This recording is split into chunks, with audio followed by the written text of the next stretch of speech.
ओम नमो भगवते वासुदेवाय नमः। आज वरोधनी एकादशी व्रत कथा। युधिष्ठिर ने पूछा, हे वासुदेव, वैशाख माह के कृष्ण पक्ष में किस नाम की एकादशी होती है? कृपया उसकी महिमा बताइए। भगवान श्री कृष्ण बोले, हे राजन, वैशाख कृष्ण पक्ष की एकादशी वरोधनी के नाम से प्रसिद्ध है।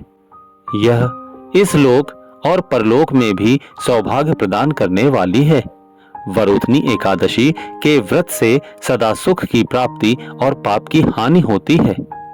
वरोधनी के व्रत से ही मानधाता तथा धुंधुमार आदि अन्य अनेक राजा स्वर्गलोक को प्राप्त हुए थे। जो फल 10,000 वर्षों तक तपस्या करने के बाद मनुष्य को प्राप्त होता है, वही फल इस वरोधनी एकादशी का व्रत रखने मात्र से प्राप्त हो जाता है।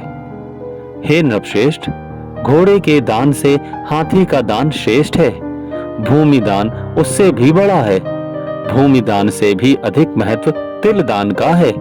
तिल दान से बढ़कर स्वर्ण दान और स्वर्ण दान से बढ़कर अन्न दान है, क्योंकि देवता, पितर तथा मनुष्यों को अन्न से ही तृप्ति होती है। विद्वान पुरुषों ने कन्यादान को भी इस दान के ही समान बताया है। कन्यादान के तुल्य ही गाय का दान है।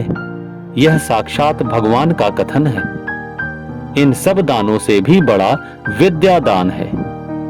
मनुष्य वरोधनी एकादशी का व्रत करके विद्या दान का भी फल प्राप्त कर लेता है।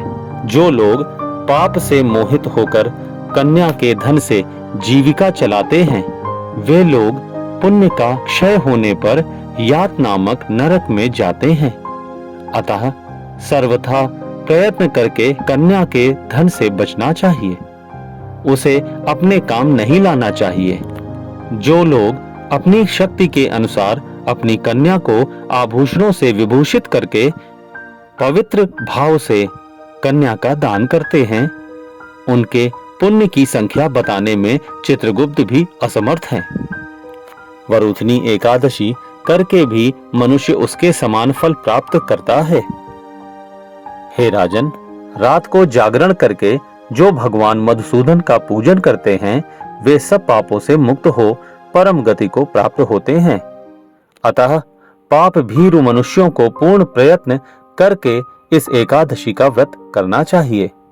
यमराज से डरने वाला मनुष्य अवश्य वरोधनी एकादशी का व्रत करे।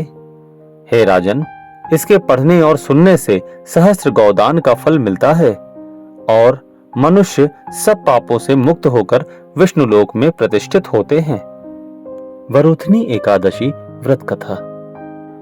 प्राचीन काल में नर्मदा नदी के तट पर मानधाता नामक राजा राज्य करते थे। वह अत्यंत दानशील तथा तपस्वी थे। एक दिन जब वह जंगल में तपस्या कर रहे थे, तभी न जाने कहां से एक जंगली भालू आया और राजा का पैर चबाने लगा। राजा पूर्ववत अपनी तपस्या में लीन रहे। कुछ देर बाद पैर चबाते चबाते भालू राजा को घसीटकर पास के जंगल में ले गया। राजा बहुत घबराया, मगर तापस धर्म अनुकूल उसने क्रोध और हिंसा न करके भगवान विष्णु से प्रार्थना की। करुण भाव से भगवान विष्णु को पुकारा। उसकी पुकार सुनकर भगवान श्री हरि विष्णु प्रकट हुए और उन्होंने चक्र से भालू को मार डाला। राजा का पैर भालू पहले ही खा चुका था। इससे राजा बहुत ही शोकाकुल हुए। उन्हें दुखी देखकर भगवान विष्णु बोले, हे वत्स, शोक मत करो। तुम मथुरा जाओ और वरोधनी एकादशी का व्रत रखकर मेरी वराह अवतार मूर्ति की पूजा करो। उसके प्रभाव से पुनः सुदृढ़ अंगों वाले हो जाओगे। इस भालू ने तुम्हें जो काटा है, यह तुम्हारे पूर्व जन्म का अपराध था। भगवान की आज्ञा मानकर राजा मानधाता ने मथुरा जाकर श्रद्धा पूर्वक वरोधनी एकादशी का व्रत किया।